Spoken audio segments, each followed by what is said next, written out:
آپ کو پتہ ہے کہ قرآن کریم نے یہ بھی بتا دیا ہے کہ یوسف علیہ السلام کو کیسے پتہ چلا کہ ایک بچ جائے گا اور ایک مارا جائے گا۔ اب اس خواب سے آپ کو کیا زندگی میں حاصل ہوگا؟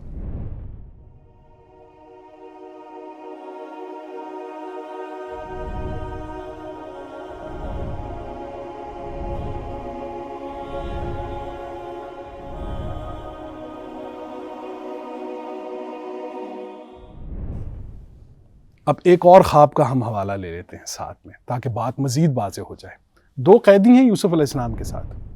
ایک نے کہا کہ میں خواب میں دیکھ رہا ہوں کہ میں شراب پلا رہا ہوں، اور دوسرے نے کہا کہ میں خواب میں دیکھ رہا ہوں کہ میرے پاس روٹیاں ہیں اور وہ میں نے اپنے سر پر رکھی ہوئی ہیں اور پرندے جو ہیں وہ اس میں سے کھا رہے ہیں۔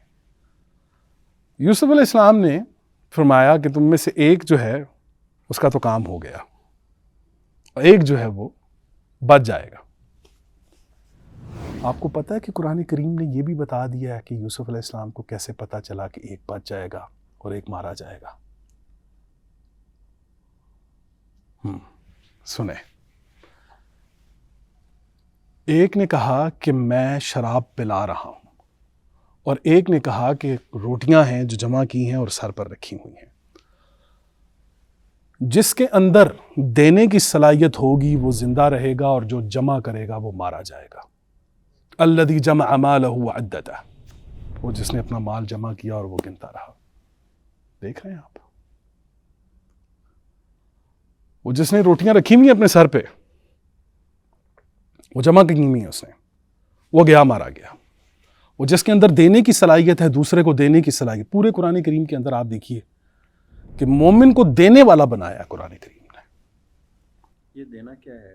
مال و دولت ہے یا کچھ اور؟ آپ خدمات دیجئے، پیسہ ہی تو سب کچھ نہیں ہے نا۔ آپ علم دیجئے، آپ اخلاق دیجئے، آپ سچائی دیجئے، ادب دیجئے، اپنا کردار پیش کیجئے، یہ تمام تر چیزیں اس دینے کے اندر شامل ہیں۔ تو آپ دیکھ رہے ہیں، اب اس خواب سے آپ کو کیا زندگی میں حاصل ہوگا؟ خود آپ سوچیں کہ اللہ پاک آپ کو دینے والا بنا دے۔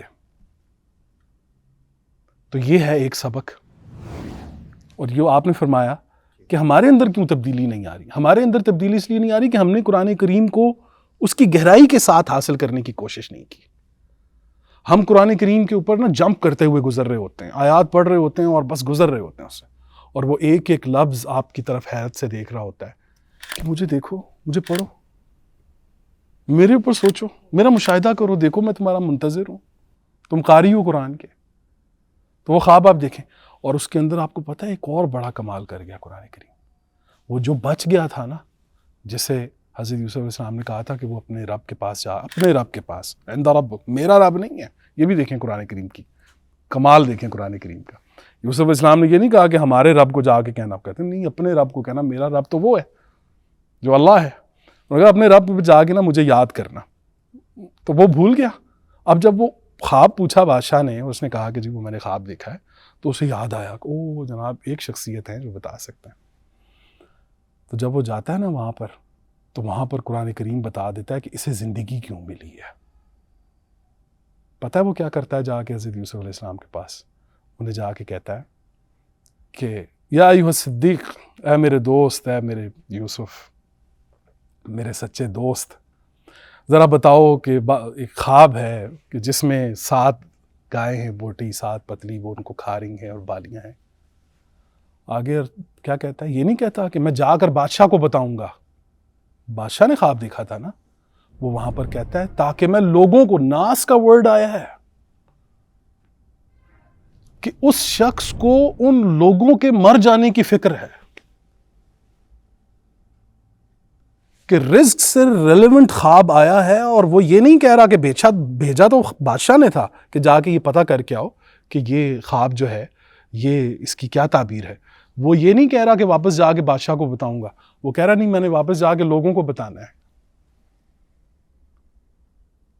تو آپ صلی اللہ علیہ وسلم کے اوپر جب قرآن کریم مقام محمد صلی اللہ علیہ وسلم پر پہنچتا ہے تو کیا کہتا ہے کہ جس نے ایک جان کو بچایا، گویا اس نے پوری انسانیت کو بچایا۔ وہ جسے یہ فکر لاحق ہوئی اسے زندگی ملی، تو وہ حقدار تھا اس زندگی کا۔ ہم یہ چاہتے ہیں کہ قرآن کریم کو اس کی گہرائی کے ساتھ، وہ قرآن کریم نے لفظ استعمال کیا نا اول الالباب، اول الالباب، تو لب آپ کو پتہ کیسے کہتے ہیں؟ لب کہتے ہیں گوہر کو، جوہر کو. جب میں یہ کہوں گا کہ فرحان لب لباب کیا ہے اس بات کا، عرق نکالیں آپ اس بات کا، نچوڑ نکالیں آپ، تو اول الالباب کے بارے میں آپ دیکھیں کہ یہ وہ لوگ ہوں گے کہ جو کسی چیز کا عرق نکالتے ہیں. وہ ان کے سامنے جب بات آئے گی تو وہ کہیں گے جناب یہ تو بڑی غور طلب ہے، اس پر سوچا جائے گا، دیکھا جائے گا. تو یہ ہے انداز قرآن کریم کا. تو جب تک ہم قرآن کریم کو ایک زندہ کتاب تسلیم کر کے اس کے اندر خود ہم مشاہدہ نہیں کریں گے، آپ کو یہ پرابلم آئے گی کہ تراجم کس کے پڑھیں. یہ بہت بڑا ہمارے ہاں پاکستان کے اندر پرابلم ہے کہ کس کے کیوں نہ پڑھیں، تراجم کیوں نہ پڑھیں. آپ اگر ایک دکان میں کسی ایک شخص نے ایک ٹی شرٹ ٹانگی ہو تو آپ جا کے وہ ٹی شرٹ نہیں خریدتے کہ جب تک ویرائٹی نہ ہو. لیکن قرآن کریم کے ساتھ ہمارا رویہ یہ ہے کہ ہم جائیں گے جناب تو وہ ایک ترجمہ جو میرے والدین جب ہم سارے پڑھ رہے تھے جن کے اوپر ہمارے عقائد فکس ہیں، بس وہ ترجمہ آپ مجھے دے دیں، اس کے علاوہ میں کوئی فکر نہیں پڑھنا چاہتا.